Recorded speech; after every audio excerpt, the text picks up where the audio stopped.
World Direct was just shown off a few hours ago, and to be honest, it was kind of underwhelming. Other than the new modes, everything from the Direct was stuff we've already seen before. Like new characters and tracks, but we already know all this stuff. A lot of the stuff is like pointless, and I really don't know why we needed a Direct to begin with. And even the new stuff like the Time Trials mode, Versus Race, and Battle mode could have all also been shown off in the Nintendo Switch 2 Direct, and I don't know why they didn't do that, and I really think that would have been better for them to do, because just today was like 15 minutes of stuff we already saw before, and I really don't see what the purpose of that is. One thing I did want to talk about today is that there is confirmed missions in free roam mode. So basically, you could be driving around anywhere and you could come across something like a P-switch. And then once you hit the P-switch, it'll give you a certain objective that you have to clear in a specific amount of time. I'm really not sure what the reward is, but that's very cool. There's other things like we saw a P-switch, like I just talked about. We also saw something like a race to the finish line in a certain amount of time, which is also really cool. And it reminds me of the mission mode that we had in Mario Kart DS. This is a very cool new gimmick to make you want to actually play free roam mode and not just drive around doing nothing. I hope there's some good unlockables and something actually worth unlocking after completing these tasks. But yeah, I think that would be very cool to play these, and I'm actually really excited. We also saw another one where Shy Guy drives over a question mark block panel and activates, I guess coins. I didn't really see, but yeah, these look very cool, and I'm very excited to try to complete every single mission throughout free roam mode. Alright, so next thing I wanted to talk about is just the time trials. It'll work the same as before. Nothing too different about time trials. You just race around.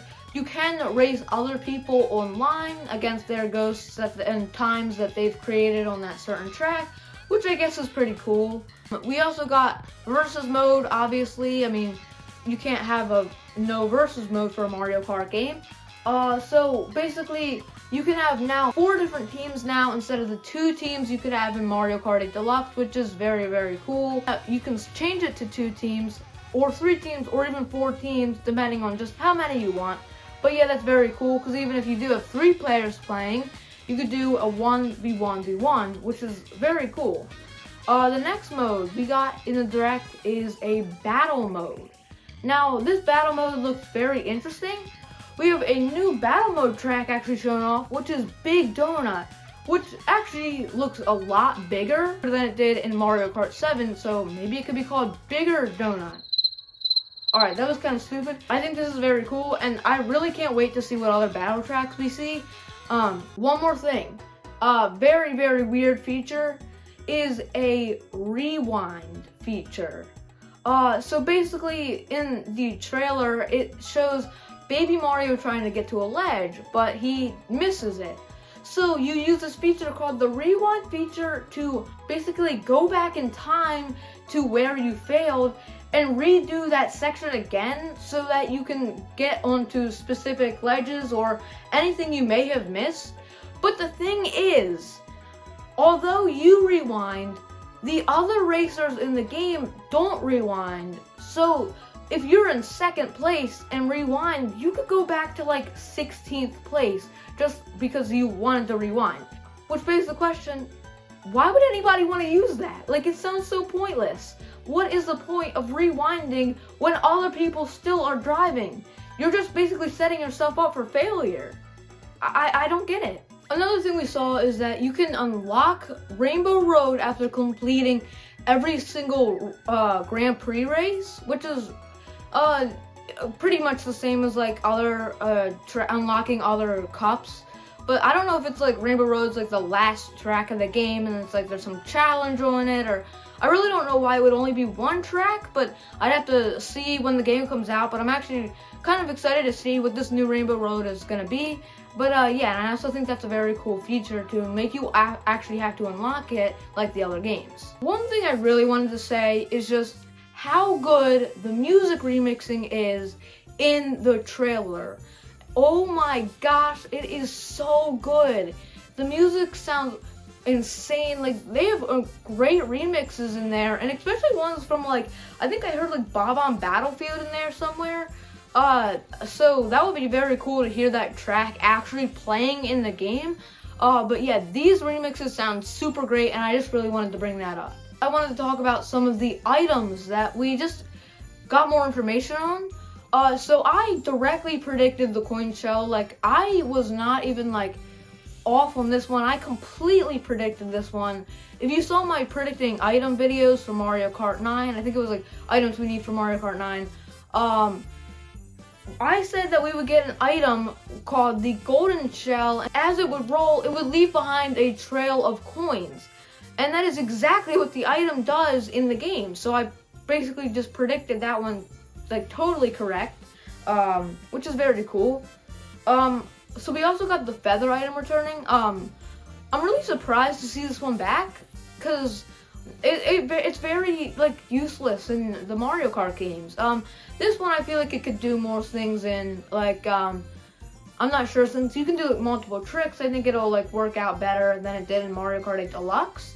But yeah, this is not one of my favorite items, and I'm pretty surprised that they actually ended up bringing this one back. And the last item that I feel like a lot of people didn't know about, or had questions about, I guess, was the Kamek item. So the Kamek item is basically where you send it out, and literally everybody in the race turns into some other Mario enemy. Like in this clip, everybody turned into a Charging Chuck. I'm really not sure what this does. I don't really know how it helps you, like, as an item, but it's super weird. But I'm open to new items like this, and I really want to see like actually how it how it totally works in a game. Can it change you into anybody else other than Charging Chuck? But yeah, those are questions for when the game actually comes out, I guess. One thing that we also saw is that character costumes, it depends on what kind of food you get from the drive-thru. So in this clip, we see Mario eating a burger, and he turns into Touring Mario. And then we see Peach eating sushi, and she turns into like some Yakama Peach, which is like super, super cool. I think it's very cool that it depends on like the specific food you eat. We saw Mario eating a bag of chips, and he turns into like a Cowboy Mario. So this is very, very cool. I'm very interested to see what other costumes there are, but it looks like not everybody will have costumes. Like the penguin and the side characters like Goomba and Nabbit, looks like they will not have costumes, which is kind of disappointing.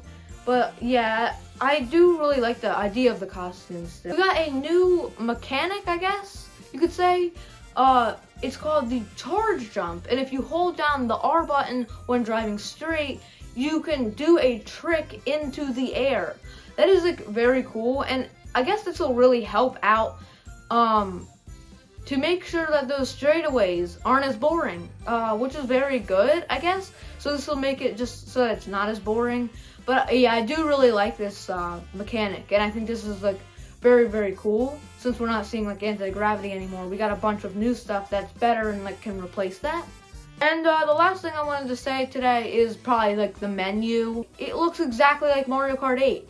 It has everything on the side. It has gameplay on the this side, and it has all the other options down at the bottom. So it's like exactly the same as Mario Kart 8 Deluxe, which is very surprising, to be honest. You would have thought they changed it after 11 years, but no, I guess not. We can just stay with the same exact menu. But yeah, that is basically all we saw that was new in the Direct. We did see a bunch of other stuff throughout the Direct. Just the same stuff over and over again. But yeah, I do really want to hear your opinion. I did put a poll out today, so make sure to vote on that, whether you think it's good or bad.